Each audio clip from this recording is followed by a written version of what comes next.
Hello Booktube, c'est Jess et bienvenue aujourd'hui sur ma chaîne pour une nouvelle vidéo. Alors aujourd'hui on se retrouve pour un update lecture. Je vais vous faire un petit résumé de mes dernières lectures qui sont en fait la dernière lecture de l'année 2015 et les 3 premières de l'année 2016. J'ai donc terminé mon année 2015 avec Carry On de Rainbow Rowell qui est donc son dernier roman paru en VO. Il n'est pas encore paru en VF. Tout ce que je peux vous dire c'est que les droits ont été achetés par une maison d'édition. Je peux pas encore vous dire laquelle et je ne peux pas encore vous dire quand il sera publié. Mais voilà, soyez déjà tranquillisés, ça arrivera. Pour ceux qui connaissent l'univers de Rainbow Rowell, vous savez que dans le roman Fangirl, il y était question d'une fanfiction qu'écrivait l'héroïne, donc Kat, à propos de son univers préféré, qui était un univers très ressemblant à celui d'Harry Potter, donc celui de Simon Snow. Et donc, eh bien, ici, c'est en fait, je ne dirais pas la fanfic de Kat, mais c'est plutôt la version fanfic de Rainbow Rowell sur l'univers de Simon Snow. C'est pas très clair ce que je suis en train de vous dire, mais disons que Rainbow Rowell s'est vraiment amusée avec ce roman. Elle a pris donc cette histoire secondaire de Fangirl qui était vraiment inintéressante au possible puisqu'on n'avait que des petits bouts de l'histoire et que ça, pour moi ça n'avait aucun sens, et elle nous a ici fait un roman par rapport à l'histoire de Simon Snow et de Baz qui est donc son ennemi slash autre chose. Je peux pas dire quoi, mais voilà. Dans ce roman, on va donc suivre Simon Snow qui est en dernière année dans une école de magie. Oui, parce que ça vous rappelez quelqu'un, hein. Mais Simon Snow, c'est quand même un mage que tout le monde attend. Voilà, il est destiné à faire de grandes choses, il est destiné à sauver le monde des mages d'une grande menace qui est celle du Umdrum. Moi je vous dis les noms comme ils sont dans le livre en anglais, hein. C'est le Umdrumph. Le Umdrumph. Simon est donc le mage le plus puissant, c'est lui qui a vraiment le plus de magie en lui. Le seul problème, c'est que sa magie ne sort jamais comme il faut, puisqu'il n'arrive jamais à s'en servir correctement. Voilà, il fait que des bêtises. En gros, à chaque fois qu'il veut faire quelque chose de bien, qu'il lance un sort, eh bien ça se retourne toujours contre lui d'une manière ou d'une autre. Et Simon Snow, qui vous rappelle donc un petit sorcier avec des lunettes, eh bien il est dans une école de magie où il est en dernière année et il partage sa chambre avec son némésis, donc son pire ennemi qui est Baz. Et en ce début de leur dernière année, eh bien Simon est tout chose parce que Baz ne s'est pas pointé au début de l'année, personne ne sait où il est, et tout de suite Simon va s'imaginer que Baz est en train de faire des complots contre eux. Jusqu'au moment où quelques semaines plus tard, Baz va se pointer enfin, et là ben, leur petite querelle va pouvoir recommencer, sauf que entre-temps, la mère de Baz, qui est morte, a passé le voile parce que pendant quelques jours durant la période d'Halloween, je pense, les morts pouvaient revenir chez les vivants s'ils avaient un message à leur transmettre, notamment si ils avaient été injustement tués ou des choses comme ça et que leur meurtrier courait toujours. Eh bien ils ont la possibilité de venir donner des indices pour que leur meurtrier puisse être appréhendé.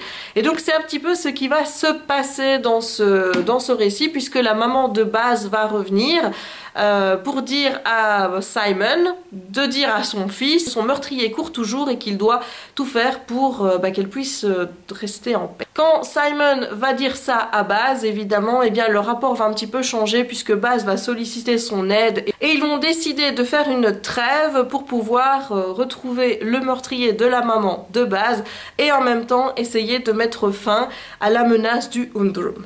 Ce que j'ai profondément aimé dans ce roman, c'est qu'elle nous a fait du Harry Potter sans nous faire du Harry Potter.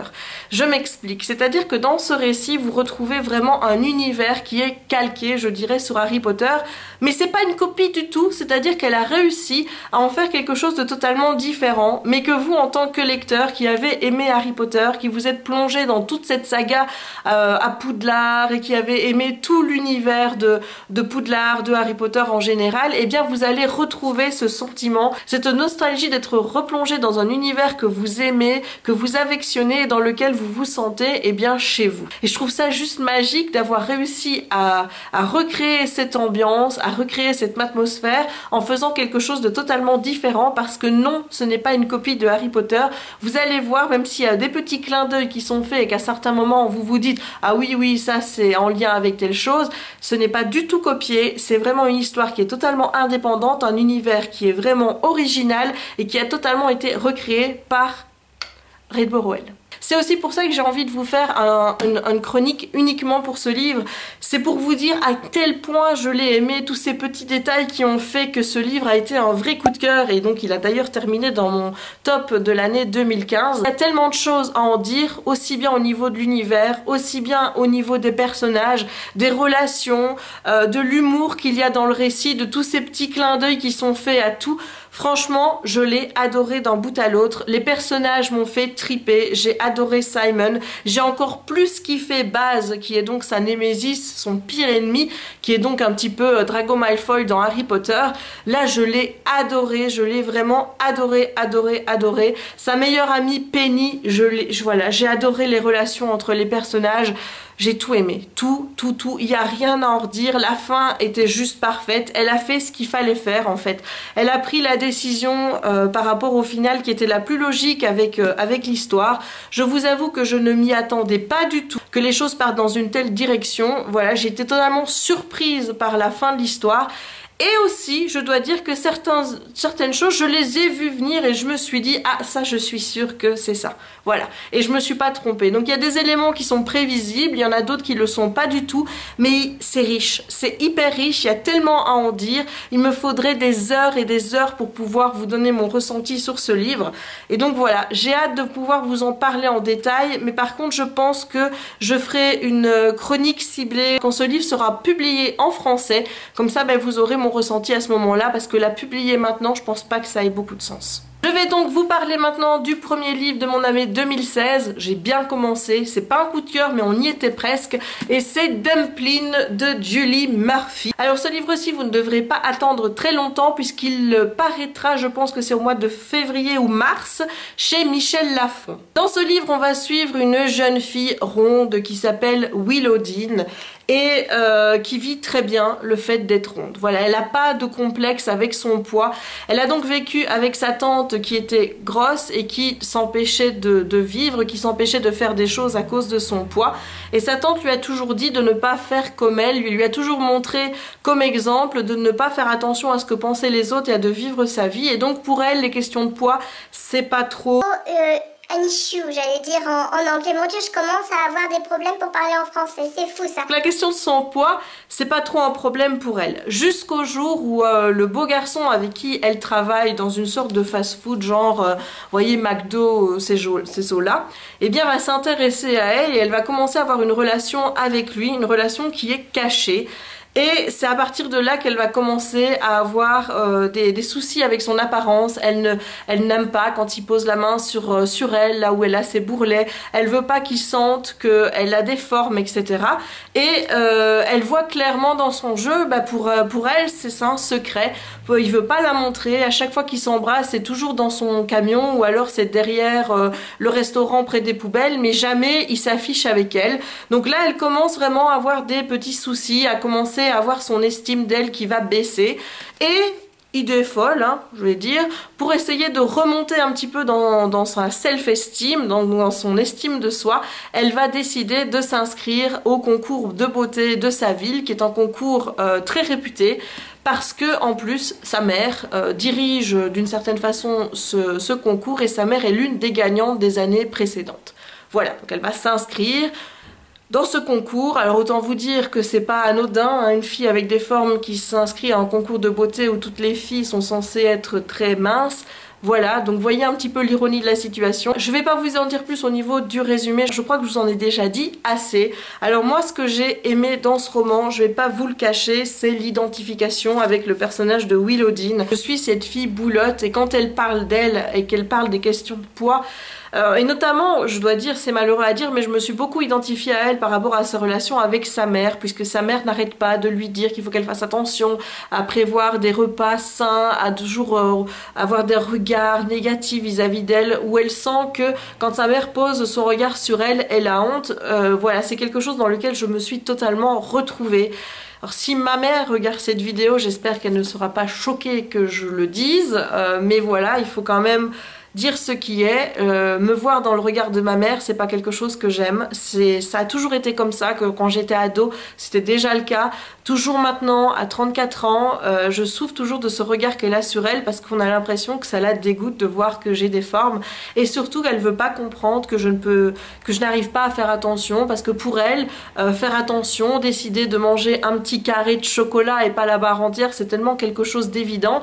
Elle peut pas comprendre que pour moi ça ne l'est pas, que les questions liées à mon poids sont des questions que j'ai déjà difficiles à gérer, mais qu'en plus, voilà, ce sont liées à du stress, généralement à une forte émotion, à un fort stress, et que quand je me retrouve un petit peu désemparée, on va dire dans ma tête, et bien la seule solution que j'ai pour essayer de me calmer, et bien c'est de manger. C'est quelque chose que ma mère n'arrive pas à comprendre. Voilà, elle ne veut pas comprendre que c'est quelque chose contre lequel j'ai difficile à lutter. Voilà, enfin je vais pas rentrer et vous faire un truc de psychanalyse avec ma mère, n'est-ce pas? Mais donc quand j'ai vu les problèmes de relation qu'il y avait entre sa mère et elle, forcément je me suis identifiée à Willow Dean et forcément c'est une lecture qui m'a beaucoup touchée, qui m'a beaucoup marquée. Il y a plusieurs passages que j'ai notés dans mon petit carnet Book Live. Ça a été vraiment une lecture très intense, très enrichissante à mon niveau par rapport à cette question de poids. Alors maintenant, évidemment, quand je vous dis que je suis Willow Dean, je suis pas totalement elle parce que elle, au départ, elle arrive à assumer son poids, alors que moi, c'est toujours des questions avec lesquelles j'ai du mal. Il suffit que vous regardiez mes vidéos. Vous me voyez jamais en entier, vous voyez, voilà, tout ça parce que je n'aime pas me voir avec mes kilos en trop. Voilà, donc je sais ce que je dois faire pour les éliminer, hein, je le sais, mais c'est difficile, croyez-moi, c'est difficile. Mais donc, c'est un bouquin qui m'a beaucoup touchée parce que c'est rare de voir une héroïne forte. D'habitude, on suit toujours des jeunes filles qui sont très minces, très belles. Et là, on suit une jeune fille qui est forte. Et de voir un petit peu sa manière de penser et voir que finalement, ce que je pense et la manière dont je vis mes kilos en trop, c'est quelque chose, je pense, qui est universel, que tous les gens qui sont en surpoids se retrouveront. J'ai trouvé ça super qu'une auteure puisse enfin poser une héroïne qui soit en surpoids, qui ait des problèmes liés à ça et qu'elle nous délivre son ressenti mais tel que nous on le vit tous les jours. Et c'est ça qui m'a énormément touchée. L'histoire évidemment m'a plu aussi avec cette relation avec ce garçon, de voir un petit peu comment ça va évoluer. Il y a juste la fin qui m'a déçue. En fait, c'est pour ça que c'est pas un coup de cœur. C'est parce que je m'attendais à une autre fin. Je peux pas vous expliquer dans cette vidéo justement qu'est-ce qui fait que c'est pas un coup de cœur parce que si je vous le dis, je vous spoil le livre, donc c'est pas le but. Mais voilà, sachez que la fin m'a pas convenu. Et voilà, là aussi peut-être que je vous referai une vidéo au moment de la sortie du livre, mais ce sera une vidéo qui sera donc individuelle, juste pour parler de ce livre. Alors cette vidéo, je ne sais pas encore si elle sera spoilante ou pas spoilante, ou alors s'il y aura une partie spoilante et une partie pas spoilante. Je verrai bien sur le moment, mais voilà, ce sera un book talk, donc une discussion où vous serez donc invité à me donner votre ressenti sur le livre en commentaire afin que nous puissions en discuter entre nous. Le troisième livre dont je vais vous parler aujourd'hui, il s'agit de City of Bones, le premier tome de The Mortal Instruments de Cassandra Clare. Alors je ne pense pas que je dois présenter cette saga, c'est une relecture en fait pour moi puisque j'avais lu ce premier tome, je pense que c'était vers août-septembre 2014. J'avais vu le film ensuite et puis je sais pas pourquoi j'ai pas lu la suite. Oui, en fait je sais pourquoi, c'est parce que j'ai commencé à lire en VO et je me suis dit ouais mais non, j'ai envie de le lire en VO, donc j'ai attendu d'avoir le coffret en VO, voilà, chose faite depuis le mois d'octobre pour me remettre toutes les idées en tête afin de pouvoir continuer la saga. Et bien j'ai donc relu le premier tome. Alors est-ce que mon avis est différent ou pas suite à cette relecture? Je viens de relire ma chronique que j'avais fait suite donc à la lecture du premier tome. et ma chronique était déjà bonne à la base, mais je sais pas trop ce qui s'est passé, mais j'ai l'impression que mon avis est encore meilleur après avoir relu ce premier tome. Est-ce que c'est le fait de l'avoir lu en version originale qui fait que, je sais pas. Mais en attendant, voilà, là on frôle le coup de cœur, alors que la fois passée, on n'y était pas quoi. Donc pour vous résumer l'histoire, pour ceux qui ne connaissent pas encore, on suit Clary qui est une jeune fille qui du jour au lendemain, tout son monde va s'écrouler, c'est-à-dire qu'elle va sombrer dans un monde qu'elle ne connaît pas, elle va commencer à voir des démons sous leur vraie apparence et elle va apprendre qu'elle est une shadow hunter ou une chasseuse d'ombre en français et que sa mère était aussi une chasseuse d'ombre. Elle va donc faire la connaissance de Jace, de Isabelle et d'Alec qui sont 3 shadow hunters qui vont l'emmener à l'institut où elle va pouvoir rencontrer Hodge qui est aussi un shadow hunter, mais bon, je vais pas rentrer dans les détails de qui est Hodge, etc. parce que sinon on est encore là demain. Après que sa maison a été vandalisée et sa mère kidnappée. Elle ne sait pas du tout par qui, elle ne sait pas pourquoi, elle ignore tout de ce monde des Shadowhunters et donc Jace et ses amis vont un petit peu l'introduire petit à petit. Et là elle va commencer à apprendre sa véritable histoire et elle va se rendre compte que sa mère lui a beaucoup menti sur ce qui s'est passé dans sa vie. Pour vous dire que j'ai mis le temps de le lire, je crois qu'il m'a fallu 15 jours pour lire 480 pages. Même pour mon rythme en anglais, ça fait beaucoup parce que c'était pas si évident que ça. J'ai lu des lectures en anglais qui étaient beaucoup plus faciles à comprendre. C'est pas forcément une lecture que je vais vous recommander pour commencer l'anglais. Voilà, il faut déjà avoir un petit peu plus l'habitude pour pouvoir s'habituer au style. Je vais aussi vous passer le fait que j'ai fait d'autres choses et que je n'ai pas tout le temps réservé mon temps de lecture comme j'aurais dû. Mais voilà, j'ai mis plus de temps pour le lire, je l'ai savouré aussi d'une certaine façon. Je suis vraiment immergée dans le monde des Shadowhunters. Je sais pas trop vous expliquer pourquoi mon avis est encore meilleur suite à cette relecture, mais je crois que l'écriture de Cassandra Clare il fait beaucoup. Je trouvais que l'écriture était peut-être un peu plus mature que la version française et donc du coup c'est ce qui m'a plus plu, c'est que j'ai vraiment eu l'impression de rentrer à fond dans un univers qui était un peu moins jeunesse que ce que la VF laissait penser. Je kiffe toujours autant les personnages, que ce soit Jace avec son humour corrosif, cette espèce de nonchalance qu'il a, cet esprit de vengeance aussi. C'est un personnage qui est très intéressant et que j'ai hâte de retrouver dans la suite. J'aime Clary avec son répondant vis-à-vis de Jace, sa manière de prendre les choses. Mais on va dire, voilà, pour quelqu'un qui ignorait tout de qui elle était, elle prend les choses relativement bien, elle s'y fait plus vite. Maintenant, ce qui est toujours un petit peu gênant avec le personnage de Clary, c'est qu'elle est un peu naïve dans le sens où elle voit rien. Elle voit pas Simon qui est amoureux d'elle, elle voit pas des choses évidentes que nous lecteurs on comprend tout de suite à partir du moment où on nous raconte certaines affaires du passé des personnages, donc notamment de sa mère.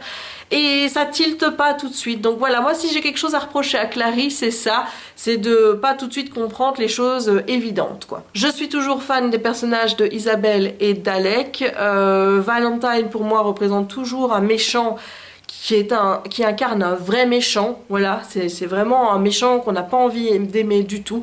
L'univers me fait toujours autant triper, on retrouve tout ce que j'aime, des loups-garous, des vampires, une mythologie qui est super bien construite. L'histoire des runes, c'était pas trop mon kiff au départ, puisque comme je l'avais mis dans ma chronique, j'avais lu quelques années avant un autre livre où la magie s'exprimait à travers des runes et j'avais rien compris, donc au départ, voilà, je pensais que ça allait me poser des problèmes. Bon maintenant, suite à cette relecture, ça ne m'a plus posé de problème. Mais maintenant, ce système des runes, ben voilà, je l'ai totalement acquis, je le comprends bien. Et je ne ressens pas du tout vis-à-vis de cette saga ce que j'ai ressenti par rapport à cet autre livre qui était Mortilège. Voilà, c'est un livre que je ne vous conseille pas, Mortilège. J'ai d'ailleurs fait une chronique dessus, si vous voulez aller la voir, vous verrez qu'elle n'est pas bonne du tout. Contrairement à ma première lecture, j'ai pas trouvé que c'était trop assommant au niveau des détails qui nous étaient donnés au début. Parce que c'est vrai que l'auteur au début elle nous balance tout son univers, hein, c'est voilà, tiens, allez, prends, tu comprendras tout au fur et à mesure de l'histoire. Là j'ai trouvé ça moins indigeste pour la simple et bonne raison que même si ça fait longtemps que j'avais lu le roman, j'ai gardé quand même les prémices, je savais dans quoi j'allais, donc j'ai moins trouvé ça indigeste. Mais c'est vrai que Cassandra Clare elle perd pas son temps, c'est à dire qu'au début elle te balance tout et c'est au fur et à mesure que l'histoire se met en place que tu comprends les imbrications, où chaque chose se met, etc. Voilà, ça m'a plus fait le coup, mais ça m'avait fait le coup à la première lecture, donc c'est pour ça que je vous le mentionne. Globalement, donc, une relecture qui s'est super bien passée et qui me donne super envie de me plonger dans le tome 2 et dans la suite et dans la saga spin-off, et ça ne s'arrête pas encore puisque je pense que c'est cette année, au mois de mars, je crois, que une nouvelle trilogie va se mettre en place dans toujours cet univers, et je pense que le nom de ce premier tome c'est Lady Midnight. Je peux vous dire que j'ai encore du boulot de lecture, mais qu'il me tarde vraiment de rattraper un petit peu tout ça, parce que moi aussi j'ai envie d'être à fond dans l'univers des Shadowhunters et de plus être à la traîne. La dernière lecture dont je vais vous parler, j'ai mis 2 jours pour lire le livre, autant vous dire que je l'ai avalé tellement j'ai adoré l'histoire. Il s'agit donc de The Duff de Cody Keplinger, si je dis bien le nom de l'auteur. Alors The Duff, c'est quoi? Eh bien, on va suivre une jeune fille qui s'appelle Bianca, qui a 2 meilleures amies qui s'appellent Casey et Jessica. Ces 2 copines sont 2 super jolies filles et qu'elle accompagne d'ailleurs à chaque fois qu'elles veulent sortir dans boîte, etc. Et Bianca, c'est pas trop son truc, elle ne croit pas en l'amour chez les ados, elle dit toujours que l'amour ça prend du temps pour se construire, ça prend des années, et donc quand on tombe amoureux au lycée, bah ça veut rien dire, c'est pas vraiment de l'amour. C'est un personnage qui est hyper cynique, qui a des idées bien arrêtées sur certains sujets, et lors d'une de leurs sorties en boîte, eh bien il y a le garçon qui couche un petit peu avec toutes les filles dans leur école, Wesley, et qui en plus de ça super beau et super riche, qui va venir l'aborder, et elle va un petit peu se demander pourquoi d'ailleurs, qu'est-ce qu'il me veut celui-là, et il va lui dire en fait qu'il veut être ami avec elle parce qu'elle est The Duff, et que donc pour pouvoir coucher avec ses copines, il faut absolument qu'il soit ami avec elle.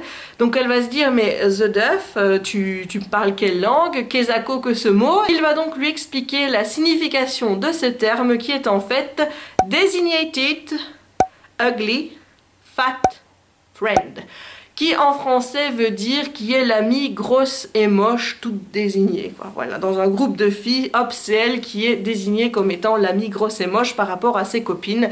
Et il lui dit, mais tu vois, hein, si tu traînais avec d'autres gens, tu serais peut-être pas The Duff, mais avec ces deux-là, eh bien forcément c'est toi. Et donc il lui explique que en traînant avec elle, eh bien ça va augmenter ses chances de coucher avec ses 2 copines. Autant vous dire qu'elle ne va pas le prendre très bien, elle va prendre son verre de Cherry Coke et lui balancer en pleine figure, et puis prendre ses copines et s'en aller. Mais les choses ne vont pas s'arrêter là. Cette histoire de The Duff, ça va vraiment la travailler. Elle va commencer vraiment à se poser des questions par rapport à elle, par rapport à son estime d'elle-même qu'elle ne se posait pas du tout avant. Et Wesley va toujours revenir à la charge, voilà, jusqu'au jour où ils vont s'embrasser. Parce que notre héroïne, donc Bianca, doit faire face à des problèmes. Et donc elle a trouvé un moyen de fuir un petit peu cette réalité, et elle trouve que passer du temps avec Wesley, ça lui permet justement de penser à autre chose. Évidemment, la réalité va lui revenir en plein boomerang dans la figure, et les choses ne vont pas toujours bien se passer.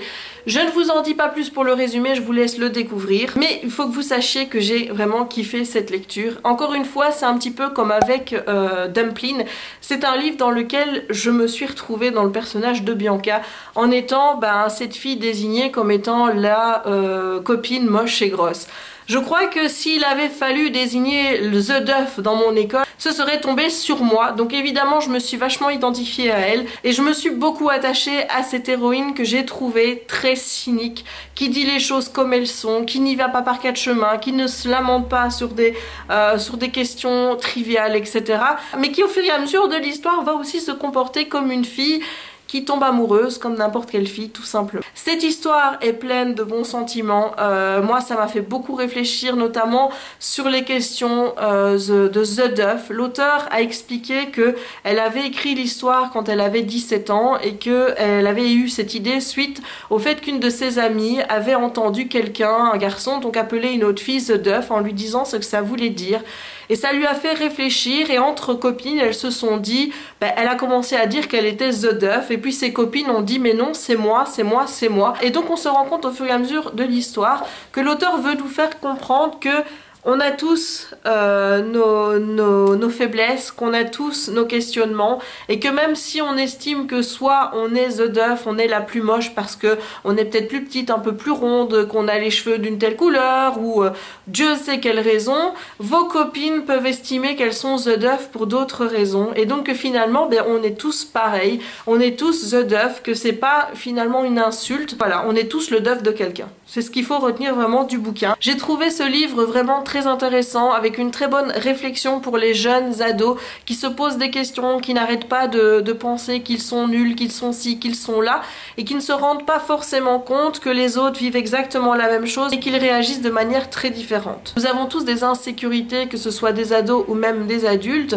des insécurités dont nous ne parlons pas toujours ouvertement et nous réagissons parfois, nous nous comportons en fonction de ces insécurités d'une certaine façon et les autres vont facilement nous juger sur ce comportement. Par exemple, une fille qui se sent seule parce que sa famille ne s'occupe pas d'elle, qui a une carence au niveau affectif, va aller vers les garçons et bah, tout de suite elle aura une réputation d'une fille facile, d'une Marie couche-toi là, alors que si on prenait la peine de regarder derrière et de savoir un petit peu quelles étaient les insécurités qui se cachaient derrière, et bien au lieu de la juger aussi facilement, et bien on s'y prendrait 2 fois avant de la traiter de salope ou de Marie couche-toi là. C'est vraiment ce que le livre met en exergue, c'est de dire qu'on a tous nos problèmes, qu'on a tous nos façons de gérer nos situations et qu'en général quand les autres commencent à être désagréables et à nous traiter d'une certaine façon, et bien c'est que déjà ils se permettent de juger ce qu'il n'y a pas lieu de juger vu que chaque histoire est différente, mais qu'en plus de ça ils ont également des insécurités qu'ils tentent de masquer en jugeant les autres. Et c'est vrai, combien de fois vous remarquerez que lorsque vous commencez à médire sur le dos des gens, c'est parce que vous-même vous ne vous sentez pas bien dans votre peau. Quand on est heureux, quand on est bien dans sa vie, on a autre chose à faire que de regarder le voisin, ce qui fait surtout le critiquer. C'est vraiment quand on n'est pas bien dans notre peau qu'au lieu d'assumer et de regarder nos propres problèmes, on préfère regarder ce qui se passe chez le voisin. Ça nous permet peut-être de nous échapper et de nous sentir mieux en jugeant celui qui est à côté, mais finalement c'est pas une bonne manière de se comporter non plus. C'est vraiment ce que The Duff apporte et c'est vraiment toute la réflexion qu'il y a autour du bouquin. Et c'est vraiment cette raison pour laquelle ben voilà, je l'ai adoré et je peux vous dire que c'est un gros coup de cœur pour moi. J'ai vraiment aimé les personnages. Et ce que j'ai adoré, c'est qu'à un moment donné, on se retrouve dans un triangle amoureux avec Bianca qui est au centre des attentions de 2 garçons. Wesley, le garçon qui couche avec toutes les filles, qui l'a appelé The Duff et qu'on a envie de détester pour cette horrible appellation. Et puis à côté, il y a Toby qui est un garçon parfait.